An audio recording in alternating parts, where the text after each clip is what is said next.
အားလုံးပဲမင်္ဂလာပါဒီ tutorial မှာတော့ Azure ရဲ့ HasPoke Virtual Networking အကြောင်းနဲ့ပတ်သက်ပြီးတော့မျှဝေပေးသွားမှာပဲဖြစ်ပါတယ်ကောင်းပြီဒီတော့ကျွန်တော်တို့ပထမဦးဆုံး implementation လေးမစခင်ပေါ့နော် HasPoke Virtual Networking တနည်းအားဖြင့်ဒီ topology ကိုဘယ်လိုနေရာလေးမျိုးမှာကျွန်တော်တို့အသုံးပြုလို့ရတယ်ဆိုတာကိုရှင်းပြပေးခြင်းပါတယ်ဥပမာဆိုပါစို့ကျွန်တော်တို့ရဲ့ဒီ Azure Network Infrastructure မှာပေါ့နော်different VNet တွေကျွန်တော်တို့ရှိမယ် VNet တစ်ခုထက်မကပို့ပြီးတော့ရှိမယ်ဥပမာ2ခု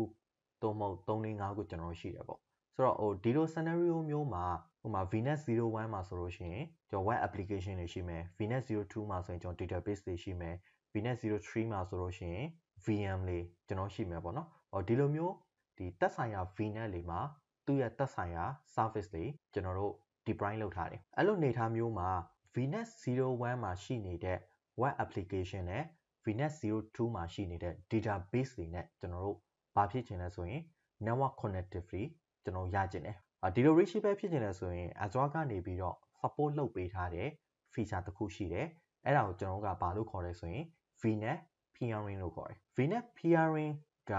ဘာနဲ့အလားတူလဲဆိုလို့ရှိရင်ကျွန်တော်တို့အနေနဲ့ဒီ traditional network မှာ different network တွေကိုတစ်ခုနဲ့တစ်ခုအပြန်အလှန် network မိအောင် route လုပ်ပေးတယ်ပေါ့နော်ဆိုတော့ဒီလိုမျိုးဒီ routing သဘောတရားနဲ့အတူတူပဲဘာကြောင့်လဲဆိုရင် different VNet တွေကို peering လုပ်လိုက်ပြီဆိုရင် Microsoft မှာကျွန်တော်တို့ဒီ system route လေး default route တွေရှိတယ်အဲ့ system route တွေ default route တွေကနေပြီးတော့တစ်စစ်မတူညီတဲ့ VNet တစ်ခုနဲ့တစ်ခုအပြန်အလှန် connectivity ကျွန်တော်တို့ရသွားနိုင်တယ်ဒါပေမဲ့အဲ့ဒီနေရာမှာတစ်ခုစဉ်းစားမှာကကျွန်တော်ရှေ့မှာပြောခဲ့သလိုမျိုးပဲကိုယ့်ရဲ့ဒီ virtual networking infrastructure မှာ VNet ကတစ်ခုထက်မကအများကြီးရှိတယ်ဆိုတော့ဒီ VNet တွေအကုန်လုံးကိုအပြန်အလှန်ကျွန်တော်တို့က network မိချင်တယ်ဆိုလို့ရှိရင် VNet တစ်ခုနဲ့တစ်ခု peering လုပ်ရမယ်ဆိုတော့အဲ့ဒီ scenario ကိုပြန်ပြီးတော့ပြောရရင် VNet တွေတိုးလာတိုင်းအသစ်ရောက်လာတဲ့ new VNet နဲ့ရှိပြီးသား existing VNet တွေကိုကျွန်တော်တို့က spider web လိုမျိုးတနည်းအားဖြင့်ပြောရမယ်ဆိုရင် mesh topology လိုမျိုး VNet အချင်းချင်းအပြန်အလှန်ပတ်ပြီးတော့ချိတ်ပေးရမယ်ဆိုတော့ mesh topology ရဲ့အားသာချက်က redundant ဖြစ်တယ်ဒါပေမဲ့ကျွန်တော်တို့ရဲ့ network ကို manage လုပ်ရတာပို့ပြီးတော့ခက်လာမယ်ဒီလိုမျိုးဒီ mesh topology သုံးမဲ့အစားကျွန်တော်တို့ဘာလုပ်လို့ရလဲဆိုရင် HasPoke topology သုံးလို့ရတယ် HasPoke topology မှာဆိုလို့ရှိရင် central VNet တစ်ခုရှိမယ်တနည်းအားဖြင့်ကျွန်တော်တို့က Hat VNet လို့ခေါ်တာပေါ့နော်ဆိုတော့ central VNet တစ်ခုရှိတယ်အဲ့ဒီ central VNet ကနေပြီးတော့ပဲဘာလုပ်ပေးလဲဆိုရင်တခြားသောဒီ spoke VNet တွေကိုနောက်ကချိတ်ဆက်ပေးတယ်အဲ့ဒါဆိုကျွန်တော်တို့မှာ VNet တွေတစ်ခုပြီးတစ်ခုတိုးလာတိုင်းအဲ့ဒီ VNet တွေဒီ Hat VNet ကိုချိတ်လိုက်တာနဲ့ဒီ Hat VNet ကနေပြီးတော့ connected ဖြစ်နေတဲ့အခြားသော VNet တွေကိုပါ connectivity ကျွန်တော်ရသွားနိုင်တယ်နောက်တစ်ချက်ကဒီ network ရဲ့ဒီ security point of view အရာဒီ central management လုပ်မဲ့ service တွေအခုဒီ infra မှာဆိုရင်ကျွန်တော်ပြထားတာ central manage လုပ်မဲ့ service ချို့ရှိတယ်ဘာတွေလဲဆိုရင် Azure Version ကျွန်တော်ရှိမယ်နော်ပြီးရင်နောက်ခုကကြတော့ Azure Firewall ရှိမယ်ပြီးရင် VPN gateway ကျွန်တော်ရှိမယ်ဒီ let infra တစ်ခုလုံးအသေးစိတ်ရှင်းပြမယ်ဆိုလို့ရှိရင်အခုကျွန်တော်မှာ VNet 3ခုရှိမယ် Hat VNet ရှိတယ်ပြီးရင် Spoke VNet 2ခုရှိတယ်ဆိုပါစို့ဒီကောင်ကကျွန်တော် Spoke 01 VNet ဒါဆို Spoke 01 VNet ထဲမှာသူ့ရဲ့သက်ဆိုင်ရာ resource တွေရှိမယ် Spoke 02 VNet ထဲမှာလည်းသူ့ရဲ့သက်ဆိုင်ရာ resource တွေရှိမယ်ဒီ VNet တွေကဒီ Spoke VNet တွေကဘာနဲ့ပဲချိတ်ဆက်ထားလဲဆိုရင် Hat VNet နဲ့ပဲကျွန်တော်တို့ချိတ်ဆက်ထားတယ်ဒီမှာတစ်ချက်ကြည့်အောင်နော်ညားပြထားတယ် peering ကျွန်တော်လုပ်ထားတယ်ဘာနဲ့လဲဆိုရင် Hat VNet နဲ့ Spoke VNet နဲ့ဒီဘက်က Spoke VNet ကလည်းထိုနည်း၎င်းပဲ Hat VNet နဲ့ peering လုပ်ထားတယ်သူတို့နှစ်ခုကြားထဲမှာ VNet peering link မရှိဘူး peering link မရှိဘူးဒါပေမဲ့ဒီ Spoke network နှစ်ခုအပြန်အလှန် reshape ဖြစ်ဖို့အတွက်တနည်းအားဖြင့်ပြောရမယ်ဆိုရင် network မိဖို့အတွက်ဘယ်သူကနေပြီးတော့ route လုပ်ပေးလို့ရလဲဆိုရင် Hat VNet ကနေပြီးတော့ route လုပ်ပေးလို့ရတယ်အဲ့တော့ဒီ scenario မှာကျွန်တော်အဓိကသုံးမှာကဘာကိုသုံးသွားမလဲဆိုရင် VPN gateway ကိုကျွန်တော်သုံးသွားမယ် VPN gateway ကနေပြီးတော့တစ်စစ် gateway transit ဆိုတဲ့ feature ကို enable လုပ်ပြီးတော့ Spoke 01ကနေထွက်လာမဲ့ traffic တွေအကုန်လုံးကို Spoke 020 distribute ကျွန်တော်လုပ်ပေးမယ်တရားပြပြောရမယ်ဆိုကျွန်တော် forward လုပ်ပေးမယ်ပေါ့နော် Spoke 02ကနေပြီးတော့လာမဲ့ traffic ကိုလည်း Hat VNet ရဲ့ VPN gateway ကနေပြီးတော့တစ်စစ် Spoke 010ကျွန်တော် traffic distribute လုပ်ပေးမယ် okayဆိုတော့ဒါကကျွန်တော် Hat and Spoke နဲ့ပတ်သက်ပြီးတော့သုံးလို့ရတဲ့ဟာဆိုတော့အခုပြထားတဲ့ infra ကို full setup လုပ်မယ်ဆိုရင်နောက်တစ်ခုကကျွန်တော်တို့ Azure Version ပေါ့နော်ဒီ Spoke network သွင်းမှာရှိနေတဲ့ VM တွေကိုကျွန်တော် Version ကနေပြီးတော့လမ်းပြီး remote လုပ်ချင်တယ် okay ဒါဆိုလို့ရှိရင်ဒီ Hat VNet မှာကျွန်တော် Version ကို setup လုပ် set up လုပ်ပြီးတော့ browser ကနေပြီးဒီ version ကနေပြီးတော့တစ်စစ်သူ့ရဲ့အနောက်မှာရှိနေတဲ့တရားပြပြောရမယ်ဆိုရင်ဒီ have vnet နဲ့ connected ဖြစ်နေတဲ့ spoke vnet ရဲ့ vm တွေကို have vnet ကနေပြီးတော့တစ်စစ် version ကိုအသုံးပြုပြီးကျွန်တော်တို့ Windows ဆိုလို့ရှိရင် RTP 3389နဲ့ remote လုပ်လို့ရမယ် Linux ဆိုလို့ရှိရင်ကျွန်တော်တို့ port number ဒီ22 SSH ကိုသုံးပြီးတော့ကျွန်တော်လမ်းပြီး access လုပ်လို့ရမယ်ပေါ့နော်နောက်တစ်ချက်ကကျွန်တော်တို့မှာ crop price network ရှိမှာပေါ့နော် crop price network ကတရားပြပြောရမယ်ဆိုရင်ဒီ offline network လည်းဖြစ်ချင်ဖြစ်မယ်ဒါမှမဟုတ် AWS နဲ့ကျွန်တော်တို့ site to site VPN သုံးပြီးတော့ multi cloud network တွေသုံးထားမယ်နောက်တစ်ခုကဒီ Azure မှာပဲတခြားသောဒီ VNet တစ်ခုကနေပြီးတော့ site to site ဒါမှမဟုတ်တခြား region တစ်ခုကနေပြီးတော့ကျွန်တော်တို့ VPN gateway နဲ့ site to site channel တွေထိုးထားမယ်ဆိုတော့ဒီလို scenario base တွေမှာเนาะဒီမှာလဲကျွန်တော်တို့ VPN gateway ရှိတယ်ဒီမှာလဲ VPN gateway ရှိတယ်ဆိုတော့ဒီ VPN gateway ဆိုတဲ့နေရာမှာကိုသုံးတဲ့ scenario ပေါ်မှာမူတည်ပြီးတော့ပြောင်းသွားနိုင်တယ် offline ဆိုလို့ရှိရင်လည်း offline မှာကျွန်တော်တို့ဒီ Windows server သုံးမယ်ဆိုရင် Windows server ရဲ့ VPN service ဒါမှမဟုတ်ဘူး offline မှာ firewall ရှိတယ်ဆိုရင်လည်း FortiGate ဆို FortiGate firewall Palo Alto ဆို Palo Alto firewall အဲ့ firewall တွေနဲ့ကျွန်တော်ဘာလုပ်မလဲဆိုရင် Azure ရဲ့ VPN gateway เนาะဒီ native VPN gateway ပေါ့ Azure ရဲ့ဒီ own service ဖြစ်တဲ့အတွက်ကြောင့်ဆိုတော့ဒီ VPN gateway အချင်းချင်းကျွန်တော်က site to site တန်နဲ့ထိုးလိုက်ပြီဆိုရင် Azure ရဲ့ have VNet နဲ့ reshape ဖြစ်နေတဲ့ spoke virtual network တွင်းမှာရှိနေတဲ့ resource တွေဒီကျွန်တော်တို့ရဲ့ဒီ network နဲ့ connected ဖြစ်သွားဒါဆိုရင်အခုဒီ scenario ထဲမှာဆိုရင်ဒီမှာရှိတဲ့ VN နဲ့ဒီမှာရှိတဲ့ VN အပြန်လည် network မိသွားမယ်ဘယ်ကနေတစ်စစ်လဲဆိုတော့ကျွန်တော်တို့ရဲ့ have VNet မှာရှိနေတဲ့ VPN gateway ကနေပြီးတော့တစ်စစ် offline VPN gateway ပြီးသွားရင်သူ့ရဲ့ resource ပေါ့နော်ဒီလိုမျိုးကျွန်တော်တို့ network မိသွားမယ်နောက်တစ်ချက်က Azure firewall okay ကျွန်တော်တို့ဒီ network နဲ့ပတ်သက်ပြီးတော့ကျွန်တော်တို့ဒီ URL တွေပေါ့နော်ဒီ FQDN တွေ fully qualified domain name ဒီ DNS name တွေ URL တွေနဲ့ပတ်သက်ပြီးတော့ inbound outbound manage လုပ်ချင်တယ်ဥပမာဆိုပါစို့ဒီ spoke network အတွင်းမှာရှိနေတဲ့ VM တွေကိုကျွန်တော် Facebook ကို access မလုပ်စေချင်ဘူး YouTube access မလုပ်စေချင်ဘူး Google access မလုပ်စေချင်ဘူးဒါဆိုလို့ရှိရင်ဘာလုပ်လို့ရလဲဆိုတော့ Azure firewall ကနေပြီးကျွန်တော် block လုပ်ချင်တဲ့ URL တွေကိုပိတ်ထားလို့ရတယ်နောက်တစ်ချက်ကကြတော့ offline ကနေပြီးတော့ DVN တွေကိုလမ်းပြီး remote လုပ်တဲ့အခါမှာ firewall ကနေပြီးတော့တစ်စစ်ဘာပြန်လုပ်ပေးလို့ရလဲဆိုတော့ဒီ port forwarding တွေပြန်လုပ်လို့ရတယ်ဥပမာအနေနဲ့ DVN ဒီ port number 3389ကိုသုံးပြီးတော့ remote LAN လုပ်ပြီးဆိုရင် firewall ကနေပြီးတော့တစ်စစ်ဘယ် VN ကိုသွားမလဲဆိုတာကျွန်တော်တို့ဒီမှာ port forwarding တွေပြန်ပြီးတော့သတ်မှတ်ပေးလို့ရတယ်เนาะနောက်တစ်ခုကတော့ကျွန်တော်တို့လုပ်နေသမျှအရာတွေအကုန်လုံးဒီ Azure portal မှာ manage လုပ်သမျှအရာတွေအကုန်လုံးကို Azure monitor ကနေပြီးတော့ monitoring ပြန်ကြည့်လို့ရတယ်ဒါမှမ deep monitoring ပြန်လုပ်ချင်တယ်ဆိုရင် log analytics workspace နဲ့ integrate လုပ်ပြီးတော့ကျွန်တော်တို့ရဲ့ဒီ monitoring scope ကို expand လုပ်ပြီးတော့ဒီ monitoring ပြန်လုပ်လို့ရတယ်ပေါ့နော်ဆိုတော့ဒီ scenario မှာကျွန်တော်အဓိကမျှဝေပေးသွားမှာက have VNet တစ်ခုရှိမယ် spoke VNet နှစ်ခုရှိမယ်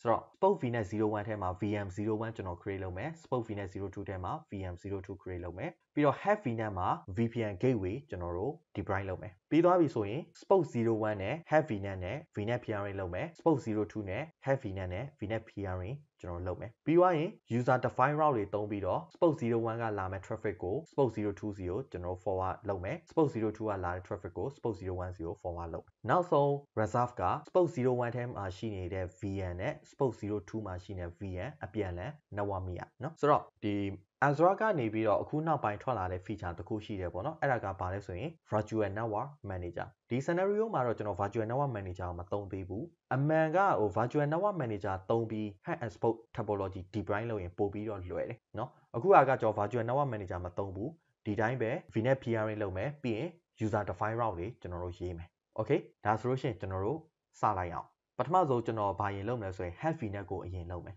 ဘာကြောင့် have VNet ကိုအရင်လုပ်လဲဆိုလို့ရှိရင် have VNet မှာကျွန်တော် VPN gateway deploy လုပ်မယ် VPN gateway deploy လုပ်တဲ့ခါကျလို့ရှိရင်အချိန်ပြီး15မိနစ်ကနေပြီးတော့နိုင်ဝက်အထက်လည်းပို့ပြီးတော့ကြာနိုင်တယ်ဒါကြောင့်ကျွန်တော် have VNet ကိုအရင်လုပ်မယ် VPN gateway လုပ်မယ်ပြီးတော့မှ spoke VNet 01 spoke VNet 02ပြီးသူတို့ရဲ့ VNet ထဲမှာသက်ဆိုင်ရာ VM တွေကျွန်တော် deploy လုပ်မယ်ပြီးတော့ spoke 01နဲ့ have VNet နဲ့ peering လုပ်မယ် spoke 02နဲ့ have VNet နဲ့ peering လုပ်မယ်ပြီးတော့ကျွန်တော် route table create လုပ်ပြီးတော့ user define route တွေတနည်းအားဖြင့်ကျွန်တော် custom route တွေရေးမယ် okay နော်ကောင်းပြီဒါဆိုကျွန်တော်တို့စလိုက်အောင်ပထမဆုံးကျွန်တော်တို့ have VNet create လုပ်မှာဖြစ်တဲ့အတွက်ကြောင့် VNet ထဲတစ်ချက်သွားမယ်နော် okay create secretion ကျွန်တော်တို့ရွေးမယ်ပြီးသွားရင် resource group ကကြတော့ကျွန်တော် hashport RG လို့ပေးလိုက်မယ်နော် VNet name ကို have VNet region ကတော့ကျွန်တော်တို့ South Asia မှာထားလိုက်မယ်ပြီးတော့ IP address have VNet ရဲ့ address space ကိုကျွန်တော် 172.16.0.0/16 သုံးလိုက်မယ်ဆိုတော့ဒီညမှာကျွန်တော်တခုထပ်ပြီးတော့ရှင်းပြခြင်းနဲ့ Subnet purpose မှာကျွန်တော် Subnet type တွေရှိတယ်ပေါ့နော် default ကကြတော့ဘာအတွက်သုံးလဲဆိုရင်အဓိကအဖြစ် database တွေ VM တွေအဲ့ဒီ resource တွေအတွက်ကျွန်တော်တို့ကသုံးတယ် default ကို version အတွက်ဆိုရင်ကျွန်တော် version Subnet create လုပ်ရမယ် Azure firewall သုံးမယ်ဆိုရင် Azure firewall Subnet create လုပ်ရမယ်ပြီးရင် firewall management firewall manager ပေါ့အဲ့ဒီအတွက်ကျွန်တော် firewall management လုပ်ရတယ် route server သုံးမယ်ဆိုရင် route server အတွက်ကျွန်တော်တို့လုပ်ရမယ်အခုကကျွန်တော်တို့ဘာသုံးမလဲဆိုရင် VPN network gateway သုံးမယ်ဘာမှလဲဆိုရင် have VNet ထဲမှာเนาะဒါကြောင့်ကျွန်တော် virtual network gateway ကိုရွေးလိုက်မယ် virtual network gateway ကိုရွေးလိုက်လို့ရှိရင်သူ့ရဲ့ subnet name ဒီ must be gateway subnet ဖြစ်ရဆိုတော့ဆိုလိုချင်တာကဒီ name နဲ့ပတ်သက်ပြီးတော့ကျွန်တော်တို့ changes လုပ်လို့မရအောင် Microsoft ကသတ်မှတ်ထားတဲ့အတိုင်းပဲ virtual network gateway ဆိုရင် subnet name ဒီ gateway subnet ဖြစ်ကိုဖြစ်ရမယ်ဒါကအခုမှသူက auto တတ်မှတ်လိုက်တာပေါ့နော်အရင်တော့ဆိုလို့ရှိရင်ကျွန်တော်တို့က subnet name ကိုကိုယ့်အကိုပေးရတယ်အဲ့လိုကိုယ့်အနေကိုပေးတဲ့ခါကျလို့ရှိရင် gateway subnet ဆိုပြီးတော့ရိုက်ရတယ် gateway subnet မရိုက်ဘဲနဲ့ for example subnet 01 subnet 02တွေသုံးတဲ့ခါကျရင် VPN gateway define လုပ်တဲ့ချိန်မှာအဲ့ဒီ subnet လေးကို detect မသိเนาะအဲ့တော့အခုကကြာကျွန်တော်ပို့ပြီးတော့လွယ်သွားတာပေါ့လေပြောရမယ်ဆိုလို့ရှိရင်เนาะ virtual network gateway ကိုရွေးလိုက်တာနဲ့သူက subnet name ကို gateway subnet ဆိုပြီးတော့ auto လုပ်ပြီးသားကျွန်တော်ဘာမှစဉ်းစားစရာမလိုဟုတ်ပြီဒါကကျွန်တော်တို့ရဲ့ address rate เนาะ address rate ဒီမှာသတ်မှတ်ထားတဲ့ကောင်ပေါ့အဲ့ကနေပြီးတော့သုံးမဲ့ gateway subnet က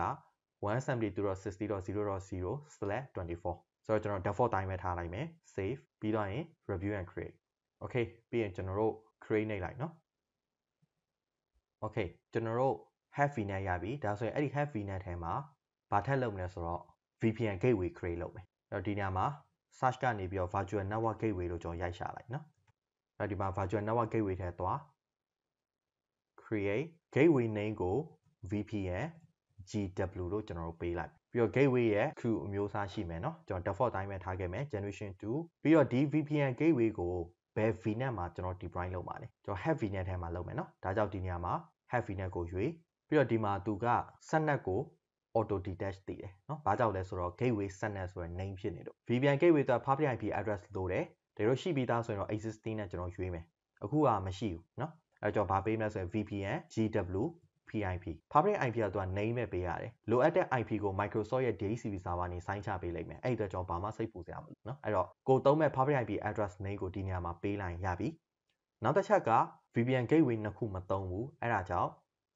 disable ပဲကျွန်တော်တို့ထားမယ်ပြီးသွားရင် zero နဲ့ကျွန်တော်ရွေးထားမယ်เนาะ okay VPN gateway create လုပ်တာခက်လားဆိုရင်မခက်ဘူးလွယ်လွယ်လေးပဲဒါပေမဲ့သူနဲ့ပတ်သက်တဲ့ဒီ theory concept လေးတော့ကျွန်တော်ကောင်းကောင်းနားလည်ထားဖို့လိုတယ်ပေါ့နော်အဓိကအားဖြင့် VPN gateway မှာ generation တွေကျွန်တော်တို့ရှိမယ်ပြီးရင်သူ့ရဲ့ SKU ရှိမယ်အဲ့ဒီ SKU ပေါ်မှာမူတည်ပြီးတော့ဒီ VPN gateway ကို site to site connection ကျွန်တော်ဘယ်နှခုချိန်လို့ရမလဲ point to site ဘယ်နှခုချိန်လို့ရမလဲเนาะဒါမျိုးတွေကျွန်တော်ရှိတာပေါ့ပြီးသွားလို့ရှိရင်ကိုသုံးတဲ့ gateway အလိုက်သူ့မှာ network bandwidth လေးရှိမယ်เนาะဆိုတော့ disk နဲ့ပတ်သက်ပြီးတော့ကျွန်တော်တို့ရှာကြည့်လို့ရတယ်ဒီမှာ LAN mode ကိုတွားနှိပ်လိုက်ပြီဆိုရင်ကျွန်တော်တို့တွေ့ရလိမ့်မယ် okay အဲ့ဒါဆိုရင်ကျွန်တော်တို့ဘာမှလုပ်စရာမရှိတော့ဘူး review and create ပြီးတော့ရင် create ဆိုတော့ဒီမှာကျွန်တော်တို့အချိန်အကြာကြီးစောင့်ရမယ်เนาะ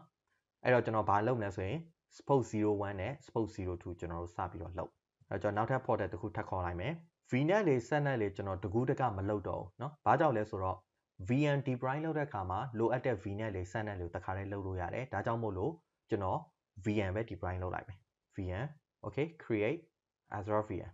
resource group ကကျွန်တော် hashport RG ထဲမှာထားမယ် VM name ကို VM01 region ကတော့ South Asia ပဲရတယ် availability zone ကျွန်တော်မသုံးအဲအကြောင်းမို့လို့ no infra ပြီးသွားရင်ဒီမှာဟိုအဆင်ပြေတဲ့ image တစ်ခုရွေးပေါ့နော်ကျွန်တော်ကတော့Windows 11ရွေးလိုက်မယ်ပြီးရင် size ရွေးမယ် size ကိုလည်းကျွန်တော် default တိုင်းပဲထားခဲ့မယ်เนาะ username password ပေးမယ်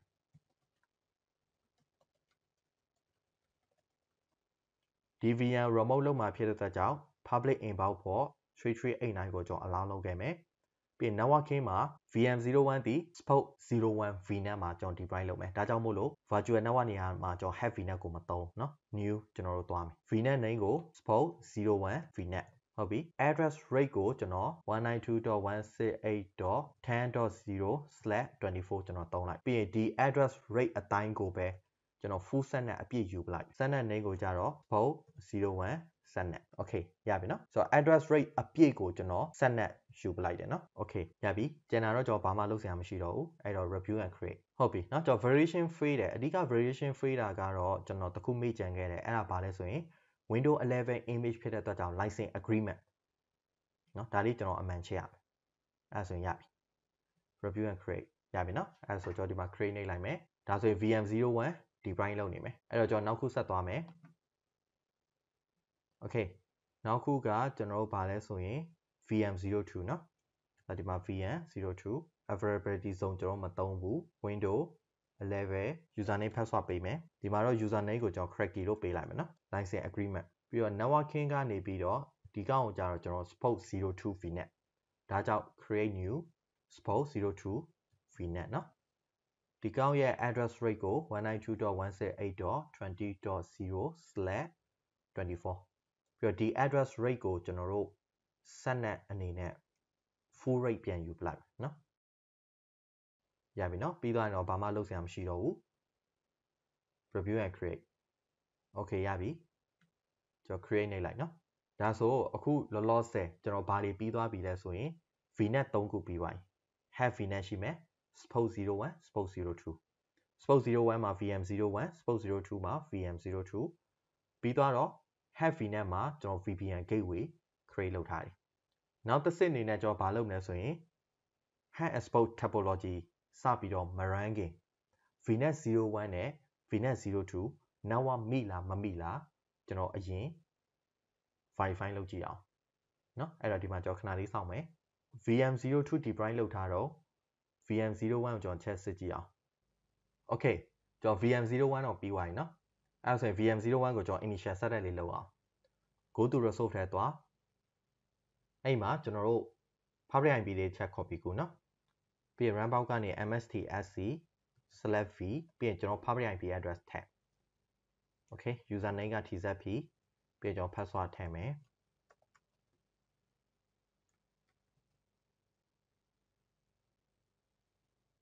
ဆိုတော့ဒီမှာကျွန်တော်တို့ next เนาะအကောင်လုံး next asset okay ကျွန်တော် VM01 မှာ IP တစ်ချက်စစ်ကြည့်အောင်เนาะအဲ့တော့ cmd ချက်ခေါ်မယ် IP config ဟုတ်ပြီ VM01 ရဲ့ IP address က 192.168.10.4 ဟုတ်ပြီเนาะအဲ့တော့ VM02 ကနေပြီးတော့01ကိုဖိန်းလို့ရအောင်ကျွန်တော် VM01 မှာ ICMP allow လုပ်ပေးခဲ့မယ်အဲ့တော့ wf.msc တဲ့ချက်သွား inbound rule မှာ right click new rule เนาะပြီးတော့ custom all program ပဲ protocol type က ICMP v4 เนาะ IP version 4မို့လို့ပြီးတော့ next နဲ့သွားမယ်အကုန် next ပဲ allow လုပ်မှာဆိုတော့ allow connection domain private public all network ကျွန်တော်တို့ allow ပေးမယ်ပြီးတော့ name က allow ICMP v4 เนาะကိုကြိုက်တာပေးလို့တော့ရတယ်ကိစ္စမရှိဘူးဟုတ်ပြီပြီးတော့ကျွန်တော်ချက်ပိတ်လိုက်เนาะဆိုတော့အခုကျွန်တော်တို့ VM01 မှာ initial setup ပြီးသွားပြီအဲ့ဒါဆိုရင် VM020 ကိုကျွန်တော်ချက်သွားအောင် okay VM02 နဲ့ define လုပ်ပြီးသွားပြီเนาะအဲ့တော့ go to resolve VM02 IP တစ်ချက် copy ကူးမယ်ပြီးရင်ကျွန်တော် run box ခေါ်ပြီးတော့ဒီနေရာမှာ VM02 IP ထည့် VM02 က cracky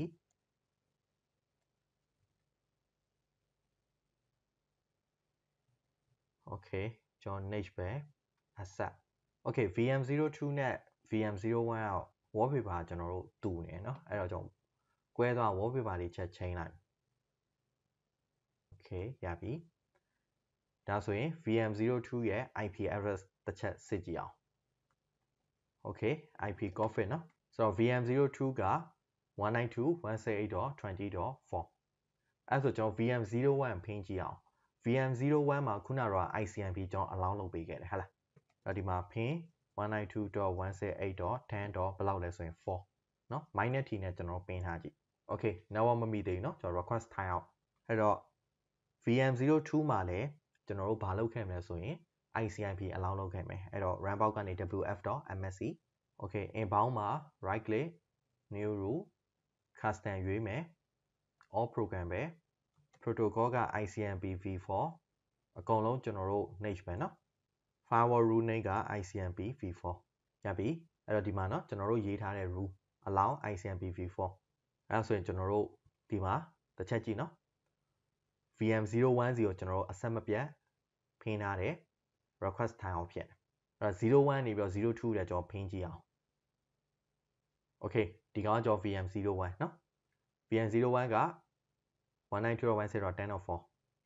အဲ့တော့02ကိုကျွန်တော်ဖိမယ် 192.168.20.4 minus t เนาะ request time ဟုတ်ပြီဒါဆိုဒီ VM နှစ်ခုစလုံးမှာကျွန်တော်ဘာမှလုပ်စရာမရှိတော့ဘူး Azure portal ပြန်သွားမယ်အဲ့တော့အခုကျွန်တော်တို့ပထမဆုံးဘာလုပ်မလဲဆိုရင် VPN gateway တစ်ချက်စစ်ကြည့်အောင် okay VPN gateway ကျွန်တော် define လုပ်ပြီးပါပြီเนาะ VPN gateway define လုပ်ပြီးပြီဆိုတော့ VNet peering ကျွန်တော်စလုပ်ရအောင် have VNet နဲ့ဘာနဲ့လုပ်မလဲဆိုရင် spoke 01နဲ့လုပ်မယ်ပြီးရင် have VNet နဲ့နောက်ထပ် spoke 02နဲ့ကျွန်တော် peering လုပ်မယ်ဒါကြောင့်ကျွန်တော်ဘယ်သွားမလဲဆိုရင် VNet ထဲချက်သွားမယ်ဆိုတော့ကျွန်တော်မှာ VNet 3ခုရှိရနော် have VNet spoke 01 spoke 02အဲ့တော့ကျွန်တော် spoke 01 VNet နဲ့ have VNet နဲ့ peering လုပ်မယ် spoke 02 VNet နဲ့ have VNet နဲ့ peering လုပ်မယ် okay အဲ့တော့ကျွန်တော်တို့ spoke 01 VNet select မယ် setting ထဲကဘယ်သွားမလဲဆိုရင် peering ဟုတ်ပြီနော်အဲ့မှာကျွန်တော်တို့ add ဆိုတဲ့ pattern ကိုနှိပ်လိုက် remote virtual network ရှိတယ်နောက်တစ်ချက်ကဘာရှိလဲဆိုရင် local virtual network ရှိဆိုတော့ဒီ local virtual network ကကြတော့ဘယ်ကောင်လဲဆိုတော့ spoke 01เนาะဒါ spoke 01ကဒါ local virtual network remote virtual network ကကြတော့ကျွန်တော် peering လုပ်မဲ့ network ဘယ်ကောင်နဲ့ကျွန်တော် peering လုပ်မလဲဆိုရင် have VNet နဲ့ကျွန်တော်လုပ်မယ်เนาะဒါကြောင့်ဒီနေရာမှာ have VNet ကိုကျွန်တော်ရွေးမယ်ပြီးတော့ peering link name peering link name ကဘယ်ကနေလုပ်မှာလဲဆိုရင် remote network ကနေလုပ်တာဖြစ်တဲ့ကြောင့် had to ကျွန်တော်ဗာပေးလိုက်မယ်ဆိုရင် spoke 01လို့ကျွန်တော်ပေးလိုက် okay ပြီးတော့ဒီအောက်မှာကျတော့ local virtual network ဖြစ်တဲ့အတွက်ကြောင့် spoke 01ဒါက local virtual network အဲ့တော့ဒီအောက်မှာကျွန်တော်တို့က VNet ရွေးပေးစရာမလိုဘူးเนาะဒီတိုင်းလေးပဲဒီမှာကျတော့ကျွန်တော်တို့ spoke 012ဗာလဲဆိုရင် have VNet okay နောက်ခုတိထားမှာက forwarded traffic တွေကိုကျွန်တော်တို့ allow လုပ်ရမယ်ပြီးရင်နောက်တစ်ချက်က have VNet မှာကျွန်တော်တို့ gateway ရှိတယ်ဒါကြောင့် have VNet ဒီ allow gateway ကျွန်တော်တို့အမှန်ချရမယ်ပြီးတော့ local virtual network ကကြတော့ have VNet မှာရှိနေတဲ့ gateway စီကိုသွားမှာအဲကြောင့်ဒီ local virtual network မှာကြတော့ကျွန်တော်တို့ကဘာရွေးမလဲဆိုရင် remote gateway ကိုရွေးမယ်ဆိုတော့ဒီနှစ်ခုကျွန်တော်တို့အရေးကြီးတယ်เนาะ VPN gateway ဒီ Azure ရဲ့ native VPN gateway ကိုသုံးပြီးတော့ have and spoke VNet peering လုပ်တဲ့ခါကျရင်ဒီနေရာကျွန်တော်တို့အရေးကြီးတယ်ဟုတ်ပြီနော်အဲ့တော့တစ်ချက်ပြန်ကြည့်အောင် remote virtual network summary okay remote ကဘာတူလဲကျွန်တော်တို့အခုရောက်နေတဲ့ VNet က spoke 01 VNet ဒါဆိုရင် remote က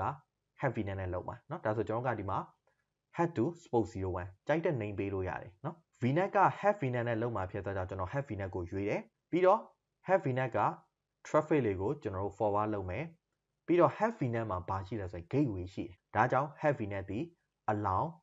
gateway ဆိုတော့ဒီ allow gateway ဒီဘာပြောချင်တာလဲဆိုရင် gateway transit ကိုပြောချင်တာဒီနေရာမှာ Microsoft ရဲ့ဒီ Azure ကကြတော့ gateway transit လို့ပြောတယ် Amazon ရဲ့ AWS က transit gateway လို့ပြောတယ်အတူတူပဲเนาะ name ပဲရှေ့နောက်ပြောင်းပြန်ဖြစ်သွားတာ technically file view ရ concept ကအတူတူပဲအလုပ်လုပ်တဲ့ပုံစံ okay เนาะအဲ့တော့ကျွန်တော်တို့ local virtual network ကိုချက်ကြည့်အောင် local virtual network ဒီ spoke 01ဖြစ်တဲ့အတွက်ကြောင့် spoke 01 to have VNet ဟုတ်ပြီပြီးတော့ spoke 01ကလာမဲ့ traffic တွေဘယ်ကနေဖြတ်မှာလဲ have VNet မှာရှိနေတဲ့ VPN gateway ကနေဖြတ်မှာဒါကြောင့် spoke VNet မှာဆိုရင်ကျွန်တော်တို့ကဘာရွေးမလဲဆိုတော့ remote gateway ကိုရွေးရဒီကောင်ကျွန်တော်တို့အထူး view ဆိုင်ရမယ်เนาะဒီနေရာမှာ chat box မှာပြီးတော့ရွေးမိတယ်ဆိုရင် spoke 01နဲ့ spoke 02ဒီကျွန်တော်တို့ connectivity reachable ဖြစ်မှာမဟုတ်เนาะ network မိမှာမဟုတ် okay အဲ့တော့ကျွန်တော်ဒီမှာဟုတ်ပြီဆိုတော့ဒီမှာသူ peering လုပ်နေတော့ကျွန်တော်တို့နောက်တစ်ခုလောက်ရအောင်เนาะ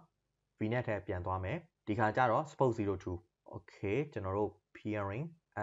ဘယ်ကောင်လဲဆိုရင် have VNet ဟုတ်ပြီเนาะ had to spoke 02ဒီကောင်လေးအမှန်ချင်းမဲ့ have VNet မှာ gateway ရှိတယ်အဲ့တော့ကျွန်တော် allow gateway အမှန်ချင်းမဲ့ပြီးတော့ local ကကြတော့ spoke 02 to ဗာလဲဆိုရင် have ပြီးတော့ traffic forward လုပ်မယ်เนาะကျွန်တော်တို့ဒီမှာ have vnet ကနေပြီးတော့ spoke 0 traffic forward လုပ်မယ် okay ပြီးတော့ remote gateway အမှန်ချင်မယ် add ကို next vnet peering ကသူက bind directional ဖြစ်တဲ့အတွက်ကြောင့်ကျွန်တော်တို့ spoke vnet ကနေလှုပ်လိုက်လို့ရှိရင် have vnet ကနေပြီးတော့လည်းပြန်လာတယ်ဘာကြောင့်လဲဆိုတော့ဒီမှာ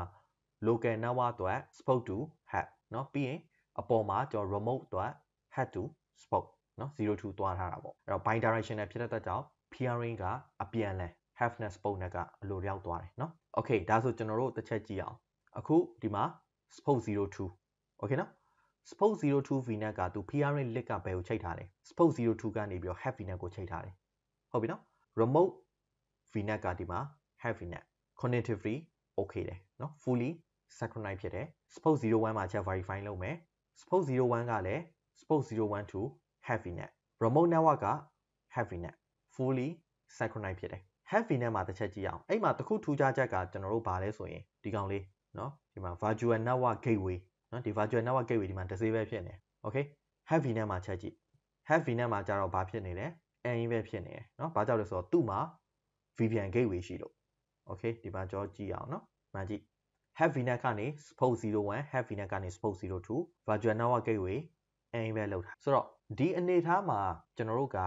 gateway transit ပဲအလောင်းလောက်ရသေးတာเนาะ route တွေကျွန်တော်မရေးရသေးဘူးအဲ့တော့ကျွန်တော်တို့အခု user define route တွေမရေးခင် VM လေးမှာတွားနေတဲ့ affected route ကိုချက်ကြည့်အောင် VM02 ကျွန်တော်တို့ဒီမှာရှိပြီးသားဆိုတော့ VM02 မှာကြည့်လိုက်မယ်เนาะ VM02 ရဲ့ interface တွေတစ်ချက်သွားမယ် hair ကနေပြီးတော့ affected route okay affected route မှာအခုကျွန်တော်တို့ကြည့်အောင် VPN gateway ကနေမဖြတ်သေးဘူးတွေ့လား VNet peering လောက်ထားတယ်အခုဒီမှာတွေ့ရတဲ့ address ဒီဘယ်သူရဲ့ address လဲဆိုရင် have vnet ရဲ့ address ဆိုတော့ have vnet နဲ့ vnet peering လောက်ထားတော့သူက peering link အရာမိတယ်ဒါပေမဲ့ဒီ route ထဲမှာကြောကြည့်မယ်ဆိုရင်အကုန်လုံး default route တွေ default route တွေက peering လောက်လိုက်တော့ Microsoft ကနေပြီးတော့သူ့အနေနဲ့သူ default route တနည်းအားဖြင့် system route ပေါ့နော် auto ထွက်လာတဲ့ကောင်လေးကျွန်တော် VPN gateway ကနေမဖြတ်သေးဘူး VPN gateway ကနေဖြတ်ဖို့အတွက်ကျွန်တော် gateway transit အိမ်ပဲလုပ်ထားပြီးသားเนาะဒါပေမဲ့မဖြတ်သေးဘူး traffic က peering မှာပဲရှိတယ်ပြီး internet ကိုတိုက်ရိုက်တက်နေဒီမှာ internet ကိုတိုက်ရိုက်သွားတယ် VPN gateway ကနေမဖြတ်သေးဘူးဆိုတော့ VM01 နဲ့တူတူပဲเนาะကျွန်တော် VM01 မှာလည်းချက်သွားစစ်ကြည့်အောင် VM01 interface ထဲသွားเนาะဒီမှာသူ့ရဲ့ interface ကျွန်တော်တို့တွေ့ရဒီထဲကနေပြီးတော့ affected route okay ဒီမှာတွေ့လားအတူတူပဲเนาะ peering လောက်ထားတဲ့ internet ကိုတိုက်ရိုက်တက်တယ်အဲ့တော့အခုကျွန်တော်ဘာလုပ်မလဲဆိုရင် route တွေပဲ create လုပ်မယ်ပြီးတော့ရင် user define route ကျွန်တော်ရေးမယ်ပြီးတော့အဲ့ဒီရေးထားတဲ့ route ကိုသူ့ရဲ့သက်ဆိုင်ရာ sender တွေနဲ့ကျွန်တော် associate လုပ် okay အဲ့တော့ကျွန်တော်ဒီမှာ route ထဲချက်သွားမယ်เนาะ route တွေပဲ route တွေပဲကျွန်တော်နှစ်ခုရေးမယ်เนาะ spoke 01အတွက်ရယ် spoke 02အတွက်ရယ်အဲ့တော့ဒီမှာ create has spoke rg ဒီနေရာမှာကျွန်တော်တို့ရဲ့ဒီ vnet တွေ sender တွေကဘာမှရှိတယ်ဆိုရင် South Asia เนาะအဲ့တော့ same region ဖြစ်ဖို့တော့ကျွန်တော်အရေးကြီးတယ်အဲကြောင့်ဒီနေရာမှာ South Asia ကျွန်တော်ရွေးမယ်ပြီးတော့ spoke 01အတွက်ဖြစ်တဲ့အတွက်ကျွန်တော်တို့ spoke 01 RT route တွေပဲပေါ့နော်ပြီးတော့နောက်ခုဒါလေးလိုတယ် propagate gateway route ဆိုတာကဘာပြောနေတာလဲဆိုရင်ကျွန်တော်တို့ရဲ့ route က gateway VPN gateway ကနေကျွန်တော်တို့ဖြတ်လို့ရတယ်အဲ့တော့ဒါလေးကိုကျွန်တော်တို့ကအမှန်ချစ်ထားပေးဖို့လိုအပ်တယ်เนาะ yes ပေါ့သူရဲ့ default တိုင်းထားခဲ့မယ်ဘာမှလုပ်စရာတော့မရှိဘူးဒီတိုင်းလေးပဲ review and create okay ကျွန်တော် create လုပ်လိုက်เนาะဒါဆို route တွေပဲတခု create လုပ်နေလိုက်မယ်အဲ့တော့ကျွန်တော်နောက်ခုဆက်လုပ်ရအောင်ဒီကနေပြီးတော့ route တွေပဲ create has spoke rg ပဲ region က South Asia ဒီကောင်ကကျတော့ spoke 02အတွက်เนาะအဲ့တော့ဒီမှာ spoke 02 rt okay spoke 02အတွက်ကျွန်တော် route တွေပဲဒီမှာ create လုပ်ထားတော့เนาะဒီဘက်မှာပြီးလောက်အဲ့တော့ spoke 01ရဲ့ route တွေပဲထဲကျွန်တော်တို့သွားမယ် setting အောက်မှာကျွန်တော် route ရှိရယ်เนาะဒီမှာကျွန်တော် route စပြီးတော့ရေးမယ်အဲ destination okay ဘယ်သွားမလဲဆိုရင် spoke 01ကလာတဲ့ traffic เนาะ spoke 01ကနေလာမဲ့ traffic ဒီ spoke 020သွားမယ်ဒါကြောင့် destination မှာကျွန်တော်တို့ IP address เนาะ destination type မှာ IP address destination IP က spoke 02ရဲ့ setnet ကိုကျွန်တော်တို့ထည့်ရမယ် network ကဘယ်ကိုဖြတ်မှာလဲရိုးရိုးလေးပဲကျွန်တော်တို့စဉ်းစားเนาะဆိုတော့မျက်လုံးထဲရှင်းသွားအောင်ကျွန်တော်တို့ infrared ချက်ပြန်ကြည့်လိုက်မယ်ဒါကျွန်တော်ရဲ့ spoke 01ဟုတ်ပြီနော် spoke 01ကလာမဲ့ traffic က network ဘယ်ကိုဖြတ်ပြီးသွားမှာလဲ have vnet မှာရှိနေတဲ့ VPN gateway ကိုဖြတ်ပြီးတော့ destination ဖြစ်တဲ့ spoke 020ကျွန်တော်တို့သွားမယ်ရှင်းရှင်းလေးပဲ okay နော်ဒါကျွန်တော် user define route ဆိုတော့ spoke 02တဲ့ထိုနည်းလည်းကောင်းမယ်လေ spoke 02ကနေလာမဲ့ traffic ဒီ network VPN gateway ကိုဖြတ်ပြီးတော့ destination ဖြစ်တဲ့ spoke 010ကျွန်တော်တို့သွား okay နော် okay ဒါဆိုကျွန်တော် user define route ရေးကြည့်အောင်နော်ဟုတ်ပြီကျွန်တော် network ဘာဖြစ်မလဲ virtual network gateway ဒီအပြင်ပြောမယ်ဆိုရင် VPN gateway okay route name ကကျွန်တော်တို့ဘယ်ကိုသွားမှာလဲဒီနေရာမှာဟိုကြိုက်တဲ့ name တစ်ခုပေးလို့ရတယ်เนาะကြိုက်တာပေးကျွန်တော်ကကြတော့ဘယ်လိုပေးလိုက်မလဲဆိုရင် Netshow က virtual network gateway ဆိုတော့ virtual network gateway ပုံမှာရှိတာ have vnet မှာရှိရเนาะအဲ့တော့ကျွန်တော် have vnet ကနေပြီးတော့ဘယ်သွားမလဲဆိုရင် spoke 020ကျွန်တော်တို့သွားမယ်ဒါကြောင့် traffic เนาะကျွန်တော်တို့ traffic ကဘယ်ကနေလဲဆိုရင် have to spoke 02 okay เนาะ have ကနေပြီးတော့ spoke 020ကျွန်တော်သွားမယ်ရပြီကြော app ပဲတိုင်းလိုက်ဒါဆိုကျွန်တော်တို့ route ရပြီပြီးဒီ route ကိုဒီတိုင်းထားလို့မရဘူးဘာလုပ်ရမလဲဆိုတော့ setnet နဲ့ကျွန်တော် associate လုပ်ရမယ်เนาะဘယ် setnet လဲဆိုရင် spoke 01ရဲ့ setnet ဒီနေရာမှာကျွန်တော်တို့ spoke 01 vnet ထဲမှာရှိနေတဲ့ spoke 01 setnet ကိုရွေးမယ် okay ဒါဆိုကျွန်တော် spoke 01ရဲ့ route table ပြီးသွားပြီเนาะအဲ့ဆို spoke 02မှာပြန်လုပ်မယ် spoke 02 route table create လုပ်ပြီးပြီအဲ့တော့ကျွန်တော် go to resolve route ရေးမယ် app destination က IP address 192.168.10.0/24 okay Netshow ကဘယ်ကောင်လဲဆိုရင် virtual network gateway ဒီမှာ traffic က have to ဘယ်သွားမလဲဆိုရင် spoke 01 okay เนาะရပြီပြီးသွားရင်ဒီကောင်ကိုကျွန်တော်တို့ spoke 02ရဲ့ setnet နဲ့ associate ပြန်လုပ် spoke 02ရဲ့ setnet okay ဒါဆိုကျွန်တော်တို့အခု hub and spoke topology ပြီးသွားပြီ VPN gateway ကျွန်တော်တို့သုံးတယ် VNet peering လုပ်တယ်ပြီးရင် spoke network တွေကနေထွက်လာတဲ့ traffic တွေအကုန်လုံးကို hub VNet ရဲ့ VPN gateway ကနေတစ်စစ်ကျွန်တော် gateway transit နဲ့เนาะ route table သုံးပြီးတော့ user define route သုံးပြီးတော့ကျွန်တော် route လုပ်ပေးထားတယ်เนาะအဲ့ဆိုရင် VM တွေရဲ့ traffic တွေကျွန်တော်ပြန်စစ်ကြည့်အောင် VM ထဲချက်သွား VM01 เนาะ VM01 ရဲ့ interface ထဲသွားမယ် affected route okay ဆိုတော့ဒီမှာကျွန်တော်တို့ကြည့်လိုက်เนาะကျွန်တော်တို့ရဲ့ဒီ interface မှာเนาะကျွန်တော်ရဲ့ဒီ interface မှာ route နဲ့ပတ်သက်ပြီးတော့ဒီမှာ route table associate လုပ်ထားတယ် Netshow ကဘယ်ကနေဖြတ်မလဲဆိုရင် virtual network gateway เนาะဒီကနေတစ်စစ်ဖြတ်ပြီးတော့ဒီ network စီကိုသွားမယ်ဒါကကျွန်တော်တို့ VM01 VM01 က 192.168.20.0/24 network စီကိုသွားမယ်ပြီးတော့ကျွန်တော်တို့တတ်မှတ်ထားတဲ့ user define route เนาะဒါကျွန်တော် custom route တွေအဲ့ဆို VM02 မှာချက်ပြန်စစ် VM02 interface affected route okay VM02 เนาะဒါကကျွန်တော် VM02 ရဲ့ network VM02 ရဲ့ network က Netshow VPN gateway ကိုဖြတ်ပြီးတော့ 192.168.10.0/24 VM01 network စီကိုကျွန်တော်တို့သွားမယ်ဟုတ်ပြီနော်အဲ့ဆိုကျွန်တော် VM01 နဲ့ VM02 network မိလားမမိလားတစ်ချက် verify လုပ်ကြည့်အောင် network washer ကနေပြီးတော့လည်းကျွန်တော်လုပ်လို့ရတယ်เนาะဒီမှာ network washer နဲ့ကျွန်တော်ချက်သွားလိုက်မယ် okay network washer ကနေပြီးတော့ network diagnostic tool ရှိရယ်ဒီထဲမှာကျွန်တော် IP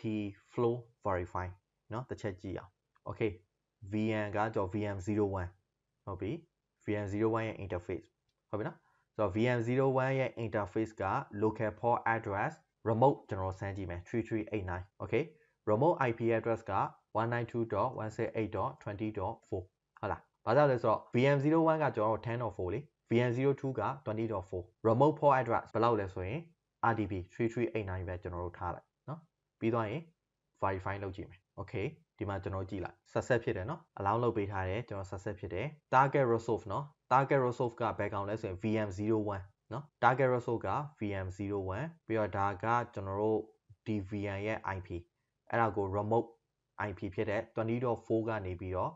ဒီ target VM resolve ကို access လုပ်တဲ့ခါကျလို့ရှိရင် VM01 မှာ RDP ကျွန်တော် allow လုပ်ပေးထားတယ်เนาะ VM01 SG အဲ့ဆိုကျွန်တော် ping request ရောတစ်ချက်ကြည့်ကြည့်အောင်เนาะဒီမှာ network မိနေပြီဟုတ်ပြီနော်ဆိုတော့ကျွန်တော် line break တစ်ချက်လုပ်လိုက်မယ် host name တစ်ချက်စစ် VM01 okay VM01 ရဲ့ IP 192.168.10.4 အဲ့ဒါကိုကျွန်တော်တို့ VM020 ဖိမယ် 192.168.20.4 network မိတယ်ကြားထဲမှာ gateway တစ်ခုဖြတ်သွားတာဖြစ်တဲ့အတွက်ကြောင့် TT ရဲ့ valueက default 128ကနေ127ချိန်သွားပြီเนาะ different network ဖြစ်သွားတာ哦အဲ့ဒါဆိုရင်ကျွန်တော်တို့ဒါက VM01 VM02 ကနေချက်ကြည့်အောင် okay ဒါ VM02 line break ချက်လုပ်မယ် host name တစ်ချက်စစ် VM02 okay IP config 192.168.20.4 ဖိမယ် 192.168.10.4 ဘယ်လောက်လဲဆိုရင် VM01 okay เนาะအဲ့တော့ဒါကျွန်တော်တို့ Henceforth topology ဒါဆိုလို့ရှိရင်ကျွန်တော် infra ချက်ပြန်ကြည့်အောင်เนาะအခုဒီမှာကျွန်တော်လောက်သွားတဲ့ infra က have virtual network ရှိမယ် spoke 01 spoke 02 spoke 01ထဲမှာ VM01 spoke 02ထဲမှာ VM02 have VNet မှာ VPN gateway ရှိတယ်ဟုတ်ပြီဆိုတော့ peering ကျွန်တော်တို့ဘာလုပ်ထားလဲဆိုရင် have VNet နဲ့ spoke 01 have VNet နဲ့ spoke 02 VNet peering ကျွန်တော်လုပ်ထားတယ်ပြီးသွားတော့ VNet peering လုပ်တဲ့ချိန်မှာ traffic တွေ forward လုပ်ထားတယ်ပြီးရင် gateway transit ကျွန်တော်အိမ်ပဲလုပ်ထားတယ်ပြီးတော့ spoke VNet ကနေလာမဲ့ traffic တွေအကုန်လုံးကို have VNet ရဲ့ VPN gateway ကနေတစ်စစ် destination network ဖြစ်တဲ့ spoke 020ကျွန်တော်တို့ forward လုပ်ပေးထားတယ်